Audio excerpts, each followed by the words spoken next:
E aí, pessoal, tranquilo? Sou o professor Rafael De Lázari, dando continuidade aqui aos nossos estudos de direitos humanos no PCI, tá bom? Quero discorrer com vocês a nossa terceira parte, nosso terceiro bloco acerca dos direitos civis e políticos. No nosso bloco anterior, nós terminamos falando dos direitos à liberdade, que eu falo direitos no plural, porque nós vimos a liberdade genericamente, vimos a liberdade de pensamento, a liberdade de expressão e a liberdade de religião. E eu quero começar esse nosso bloco por pessoa com deficiência. Também é uma proteção no âmbito das normativas do direito internacional dos direitos humanos. Ok, pessoal? Então vamos lá, pessoa com deficiência para a lousa, pessoal. Vamos lá. Quando eu falo da pessoa com deficiência, e aqui nós temos uma importância grande por conta da Convenção de Nova York, pessoa com deficiência, quando eu falo da pessoa com deficiência, eu estou trabalhando em sentido genérico, numa normativa genérica do artigo 18 do protocolo à Convenção Americana de Direitos Humanos. Não é a convenção, é o protocolo à Convenção Americana de Direitos Humanos. Já vou ler para vocês. E olha o jeito que eu falei, tá? É pessoa com deficiência, o termo, não é pessoa portadora de deficiência, tá bom? Olha o que se diz no dispositivo. Artigo 18. Toda pessoa afetada por diminuição de suas capacidades físicas e mentais tem direito a receber atenção especial, a fim de alcançar o máximo desenvolvimento de sua personalidade. Os Estados-partes comprometem-se a adotar as medidas necessárias para esse fim e, especialmente, letra A, executar programas específicos. Letra B, proporcionar formação especial às famílias. Letra B, proporcionar formação especial às famílias. Letra C, incluir de maneira prioritária em seus planos de desenvolvimento urbano a consideração de soluções para os requisitos específicos decorrentes das necessidades deste grupo. Letra D, promover a formação de organizações sociais nas quais os deficientes possam desenvolver uma vida plena. Rafael, nós temos normativa genérica. Eu estou dando aqui a normativa genérica. A pergunta é, nós temos normativas específicas no que diz respeito à proteção da pessoa com deficiência? E nós temos fundamentalmente as seguintes normativas. Vamos lá, pessoal? Vou até trocar a cor da caneta aqui para ficar mais legal de você entender. As normativas específicas a respeito da pessoa com deficiência. Primeiro, nós temos a Declaração das Nações Unidas, Declaração das Nações Unidas sobre os direitos das pessoas com deficiência. As pessoas com deficiência. 1975. Aí nós temos, no segundo momento, a Convenção de Nova York, Convenção Internacional de Nova York, sobre os direitos das pessoas com deficiência. Ela é conhecida mais como Convenção de Nova York. Então, vamos colocar aqui, ó, Convenção de Nova York, de proteção à pessoa com deficiência, mais o seu protocolo facultativo, né?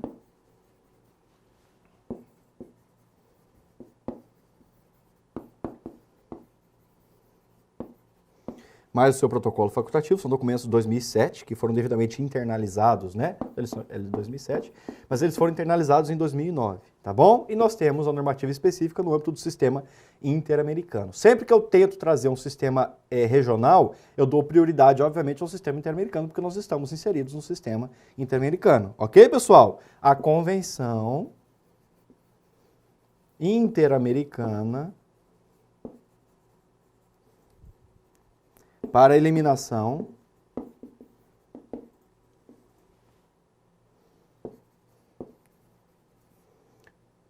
de todas as formas de discriminação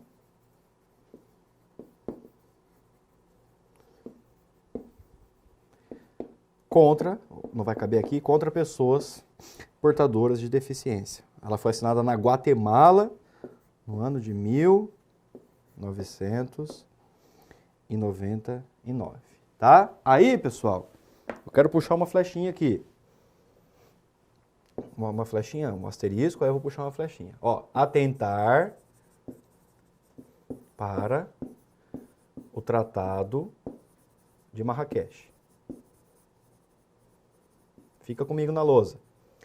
Atentar para o Tratado de Marrakech, que visa facilitar o acesso a obras publicadas às pessoas cegas, com deficiência visual ou com outras dificuldades para ter acesso ao texto impresso. Vem aqui agora que eu vou explicar isso para vocês. Bom, por que a normativa relativa à proteção da pessoa com deficiência ela é importante? Simples, pessoal. Porque desses documentos que eu trouxe aqui, um deles tem status de emenda constitucional. Ela foi internalizada na forma de emenda constitucional. Um desses documentos, nós estamos falando da Convenção de Nova York e o seu protocolo facultativo. Tá bom? Então nós estamos tratando de um documento com força de emenda constitucional, aprovado na forma do artigo 5º, parágrafo 3º da Constituição. Fica aqui, que você pode vir perguntar para mim. Eu já vi aparecer em concurso público. Você pode perguntar assim, o Brasil pode sair, ele pode sair da Convenção de Nova York? Ele pode sair da Convenção de Nova York? Isso é, ele pode se desobrigar à Convenção de Nova York no plano internacional? E eu recomendo que você responda sim. Sair ele pode. Agora eu vou mudar a pergunta a respeito da Convenção de Nova York. O Brasil pode deixar de cumprir a Convenção de Nova York? Olha que construção interessante que o examinador perguntou. Foi uma pergunta sensacional. O Brasil pode sair? Ele pode falar fora. Estou saindo fora do tratado. Ele pode falar, estou saindo fora da Convenção de Nova York. Eu recomendo que você fale que sim. Agora, ele pode deixar de cumprir a Convenção de Nova York? Aí, pessoal, você vai falar que não. Sair ele pode, só que ele não vai poder deixar de cumprir a Convenção de Nova York. Por quê, Rafael? Simples. Porque a Convenção de Nova York foi internalizada ao ordenamento brasileiro, mais o seu protocolo facultativo, obviamente, com o status de emenda à Constituição, certo? A partir do momento em que houve essa internalização na forma do artigo 5º, parágrafo 3º, esse documento atingiu o status de emenda constitucional. Não é verdade? É verdade. Logo, ele se tornou cláusula pétrea. E cláusulas pétreas não podem ser reduzidas. Cláusulas pétreas não podem ser extintas. Cláusulas pétreas podem, sim, no máximo, ser ampliadas ou criadas. Então, uma vez que o ordenamento brasileiro internalizou a Convenção de Nova York, não se pode mais deixar de cumprir os preceitos da Convenção de Nova York, ao menos no plano infraconstitucional, porque a Convenção de Nova York, na condição de norma com status de emenda constitucional, portanto com status de norma constitucional, se tornou cláusula pétrea. E você não pode deixar de cumprir cláusula pétrea. Repara bem na construção que o examinador fez. Então ele perguntava exatamente isso, o Brasil podia sair? Ele pode optar e falar assim, estou saindo fora da Convenção de Nova York, não vou usar os termos próprios dos institutos de direito internacional. Tá? Ele pode simplesmente falar assim, vou sair. Faz, tudo bem, pode sair. Agora ele pode deixar de cumprir? Não, não pode. Pelo menos no plano interno ele não vai poder deixar de cumprir. Por quê? Porque tem força constitucional. Olha que interessante. Né? Então, é uma dica aí de uma questão zaça, muito bem elaborada, pelo examinador que pode aparecer na sua prova. Tá? Sem prejuízo dessa questão, dessa normativa relativa à Convenção de Nova York, eu trouxe outros dois documentos. Aí, volta na lousa. Aí, pessoal, eu puxei um asterisco aqui. Vocês estão vendo? Tá aqui, o asterisco. Eu falei atentar para o Tratado de Marrakech. Por que eu falei para você atentar para o Tratado de Marrakech? Volta aqui. O Tratado de Marrakech também regula questões relativas à pessoa com deficiência. Acontece que esse Tratado de Marrakech ele já foi aprovado pelo Congresso Nacional, pelo procedimento de emenda à Constituição, e na data que nós estamos gravando essa aula, ainda não há o ato do Poder Executivo promulgando e publicando esse Tratado de Marrakech. Então, formalmente, o Tratado de Marrakech ainda não é um ato internalizado na forma do artigo 5º, parágrafo 3º. Eu falei isso para vocês na nossa análise de internalização de tratados internacionais. A gente já visitou esse assunto. Eu estou apenas reposicionando ele, trazendo ele novamente em um outro momento para tratar de um direito humano em espécie, a saber, o direito de proteção à pessoa com deficiência. Tá bom? Agora, de novo na lousa, só uma última informação. Só antes da gente trocar o direito humano em espécie, ainda a respeito da pessoa com deficiência, eu recomendo vivamente que você não deixe de passar os olhos, pessoal. Vou puxar aqui, tá? Uma flechinha, para a gente manter uma lousa só com esse assunto, para você ter uma memória visual aguçada, tá? Vou puxar uma flechinha. Você não pode deixar de passar os olhos, não pode deixar de ler a Lei 13.146. Lei 13.146 de 2015. É chamada Lei Brasileira de Inclusão, ou ainda Estatuto da pessoa com deficiência. Uma lei nova, no ordenamento pátrio, Lei 13.146/2015, que vem para adequar a normativa brasileira à normativa internacional de proteção dos direitos humanos. Portanto, o Estatuto da Pessoa com Deficiência, a Lei Brasileira de Inclusão, Lei 13.146/2015, guarda perfilhamento, busca guardar perfilhamento, ao menos, com a Convenção de Nova York, que tem status constitucional. É óbvio que a Lei 13.146, o Estatuto da Pessoa com Deficiência, não deixa de ser um diploma simbólico, tá? A implementação dos direitos relativos à pessoa com deficiência não vai ocorrer com previsão legal, tá? Que fique bem claro. Essa nossa tradição de achar que colocando em lei resolve, não resolve, tá? Então a gente precisa sim, colocar em lei, precisa. Mas a lei tem um caráter meramente simbólico. A defesa, a proteção dos direitos da pessoa com deficiência é algo que se vive dia a dia, independente de estar ou não previsto legalmente. Por isso que eu falo que é uma norma simbólica, não depreciando, obviamente, a lei. É um diploma muito bem elaborado. Agora, se você não cumprir a lei, de nada adianta você ter o diploma. Ok, pessoal? Tranquilo? Com isso, nós encerramos pessoa com deficiência. Para a lousa. Para a lousa. Quero trabalhar com vocês um outro direito humano em espécie, mas esse aqui eu só vou citar para vocês um dispositivo que você vai ler. O outro direito humano em espécie, ainda dentro dos direitos civis e políticos, tá? Você vai colocar a proteção à diversidade sexual. Isso aqui tem aparecido em editais como matéria autônoma, tá? Proteção à diversidade sexual. Aí você tem que ver os princípios de IOG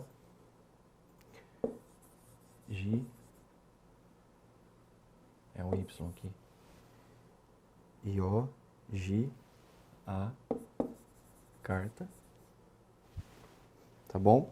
Que vai tratar dos direitos da proteção da diversidade sexual, tá bom, pessoal? Os princípios de Yogyakarta são princípios voltados, vou ler aqui para vocês.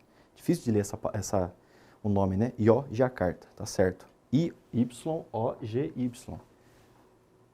Carta, tem um A no final, faltou o A aqui. Pronto, aí, pessoal, corrigi. Me desculpa, foi mal. Olha o que diz, são princípios voltados à aplicação da legislação de direitos humanos em todo o planeta em relação à diversidade sexual e à identidade de gênero, delimitando a igualitária aplicação dos direitos humanos consagrados a pessoas que se encaixem em grupos com sexualidade diferenciada. Ok, pessoal? Só para mencionar esse documento aí para você ler, tá? Geralmente o examinador tem perguntado assim, a consagração dos direitos à liberdade e à diversidade sexual está em tal lugar. Então, só para você saber que se aparecer assim, se aparecer que a normativa responsável, específica, no que diz respeito à proteção à diversidade sexual, está nesses princípios aí, você pode marcar como correta, tá bom, pessoal? Vamos agora para o direito de propriedade, um outro direito humano em espécie. Ainda dentro dos direitos civis e políticos.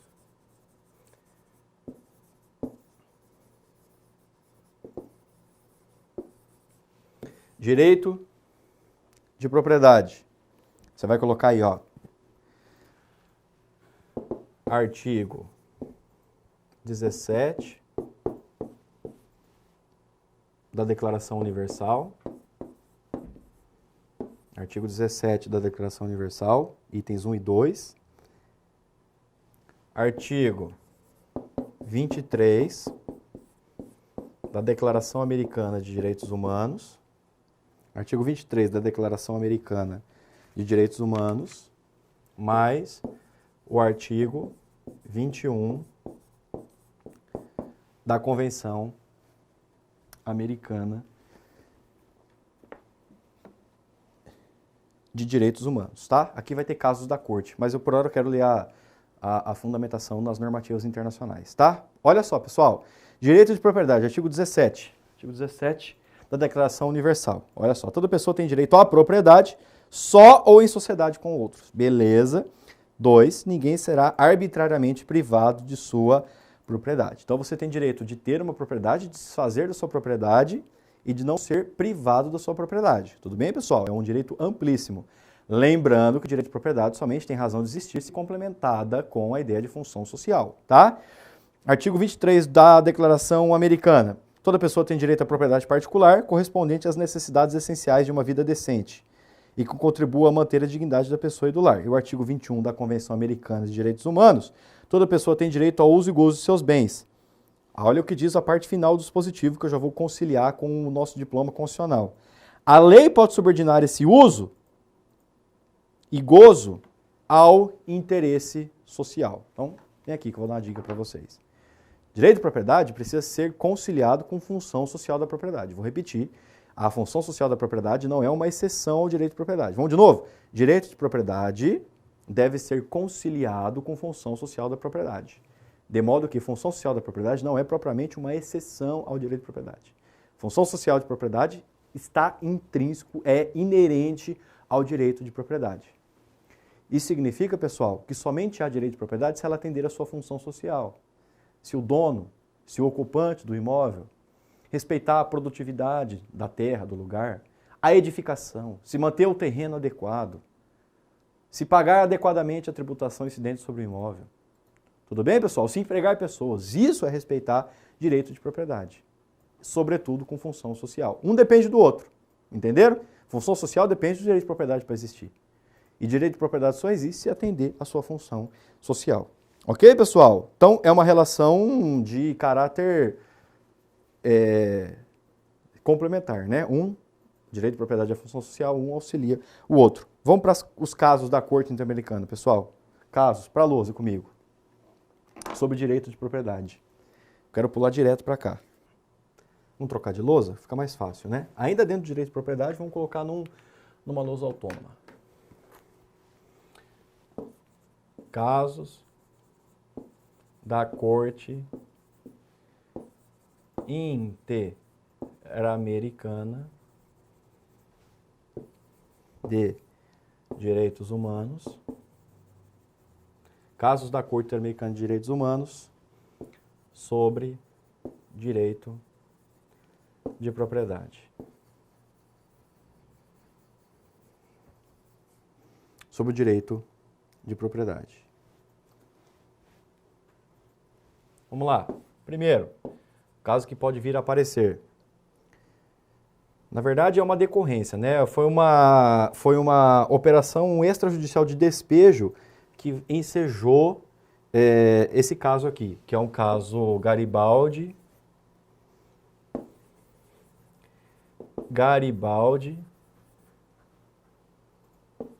versus Brasil. O que aconteceu aqui, pessoal? Uma operação extrajudicial de despejo na fazenda São Francisco, no Paraná, onde se encontravam 50 famílias, na qual foi assassinado o senhor Garibaldi, deu origem a esse caso. Caso Garibaldi versus Brasil. Entendeu-se que o Brasil não respeitou os direitos à proteção judicial da vítima. Tá bom? E denota-se também a condenação do país por não fixar limites adequados ao exercício do direito à propriedade privada, gerando uma situação de despejo que ofende os parâmetros da razoabilidade. Caso Garibaldi versus Brasil, uma operação extrajudicial de despejo onde se encontravam 50 famílias, na qual foi assassinado o senhor Garibaldi, que ensejou, obviamente, esse caso aqui. Tá? Entendeu-se que o Brasil não respeitou os direitos à proteção judicial da vítima. E denota-se também a condenação do país por não fixar os limites adequados ao exercício do direito à propriedade privada, gerando uma situação de despejo que ofende os parâmetros da razoabilidade. Tá bom, pessoal? Um caso aqui referente a direito de propriedade. Vamos colocar mais um? Deixa dois aí para seu caderno ficar bem recheado, tá? Caso Salvador Chiriboga.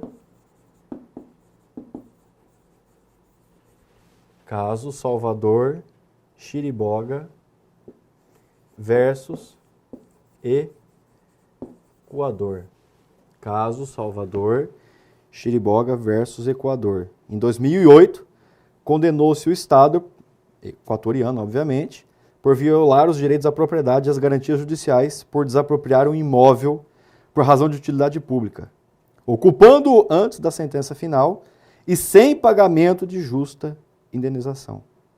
Tá? Nesse caso, condenou-se o Estado do Equador, o país, né, o Equador, por violar os direitos à propriedade e as garantias judiciais, por ter sido desapropriado um imóvel por razão de utilidade pública, ocupando antes da sentença final e sem pagamento de justa indenização. Ok, pessoal? Mais um direito humano em espécie dentro dos direitos civis e políticos. E para a gente fechar a nossa aula, a gente vai começar aí, pelo menos, acho que a gente vai conseguir terminar. Espero que a gente consiga terminar. Ainda dentro dos direitos civis e políticos, vamos para a lousa? Direitos humanos penais. Então vamos trocar de lousa, que aqui nós temos 4 regras. Eu já vou colocar logo de começo quais são essas regras. Olha só, direitos humanos penais.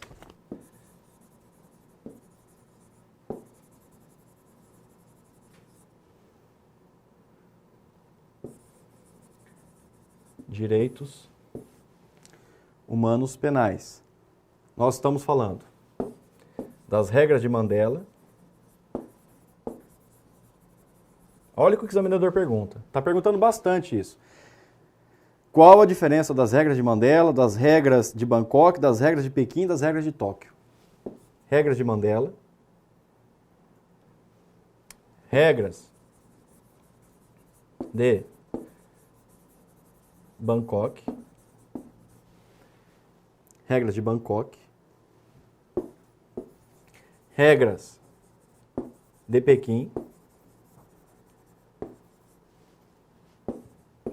E regras de Tóquio. Cada uma tem uma finalidade. Todas elas observam as regras genéricas, que são as regras de Mandela.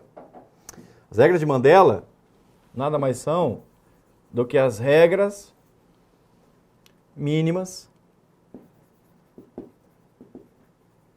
para o tratamento de reclusos. As regras de Bangkok se aplicam à situação de mulheres no claustro.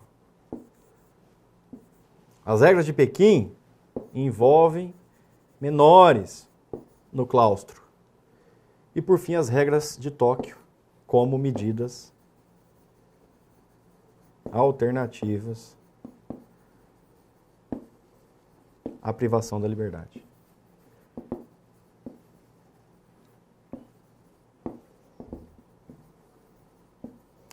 Medidas alternativas à privação da liberdade. Vem aqui comigo, pessoal. Olha só, quando nós estamos no âmbito dos direitos humanos penais, você que estuda direito penal e direito processual penal, você tem que saber também esses direitos humanos penais. É aquele tipo de matéria-chave que pode aparecer mais de uma prova. Você estuda direitos humanos penais e pode vir a aparecer na sua prova de direito penal e na sua prova de processo penal. Além, sem prejuízo, obviamente, da prova de direitos humanos. Existe todo um arcabouço de direitos humanos penais, que envolve, por exemplo, os princípios de natureza penal, o princípio da legalidade, o princípio da anterioridade, o princípio da individualização da pena, o princípio do tratamento do recluso com dignidade, etc. O enfoque dos direitos humanos penais que eu quero dar aqui para vocês é o enfoque das regras mínimas para o tratamento de reclusos, também chamadas de regras de Mandela. O que essas regras mínimas fazem? Elas não tentam estabelecer um padrão perfeito para o sistema penitenciário mundo afora. Não. Elas se valem, elas tentam entender práticas que podem vir a ser adequadas na tratativa de reclusos. Tudo bem? Elas não tentam, assim, trazer, nós vamos trazer aqui um modelo obrigatório a ser adotado por todos os estabelecimentos prisionais Brasil afora. Não fazem isso, as regras de Mandela, as regras mínimas para o tratamento de reclusos. O que elas fazem é tentar estabelecer padrões, objetivos a serem alcançados. Tá bom, pessoal? De 1957, as regras de Mandela. Quer ver, pessoal? Deixa eu colocar aqui um dispositivo dela, para você ver. Nas regras mínimas, as regras mínimas para o tratamento de reclusos. Item 1. Estas regras mínimas, qual a finalidade delas? Estas regras mínimas não pretendem descrever em pormenor o modelo do sistema penitenciário. Aquilo que eu falei.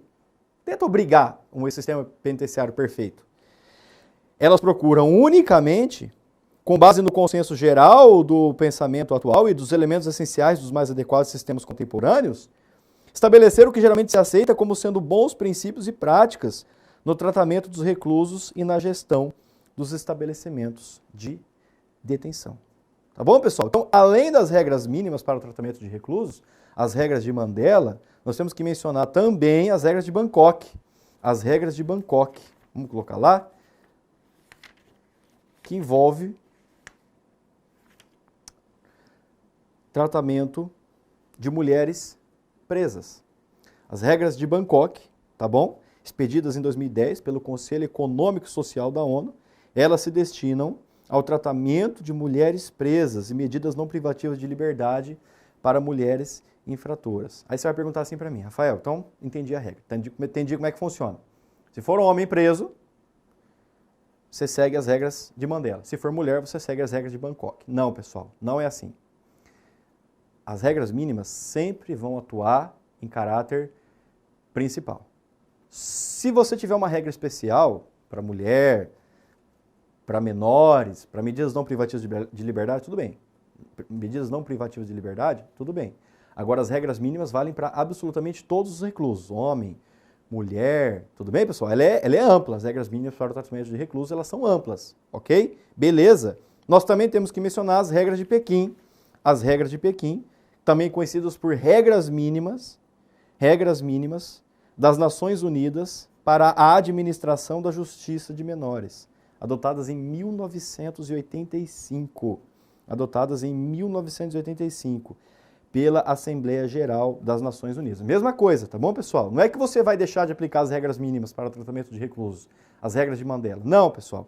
É que as regras de Pequim contêm uma especialidade. Agora, de uma natureza subsidiária e principal, você ainda continua aplicando as regras mínimas para o tratamento de reclusos, tá bom? E para finalizar, obviamente, as regras de Tóquio, regras de Tóquio, que são as regras mínimas, estou dando o nome correto, tá bom? Para vocês. As regras de Tóquio são as regras mínimas das Nações Unidas para a elaboração de medidas não privativas de liberdade, tá bom? Aprovadas em 1990 pela Assembleia Geral das Nações Unidas. Eu dei os nomes corretos para vocês, mas eu dei os nomes que elas têm costumado aparecer na hora da prova. Diferencie regras de Mandela, regras de Bangkok, regras de Pequim e regras de Tóquio, por exemplo. O examinador tem feito esse tipo de pergunta na hora da prova. Então você não vai mais errar, eu acabei de esclarecer quais as diferenças entre uma e outra. Ok, pessoal? Nós encerramos aqui mais um bloco de aulas, a gente volta daqui a pouco para trabalhar direitos humanos em espécie. Muito obrigado pela gentileza, até mais.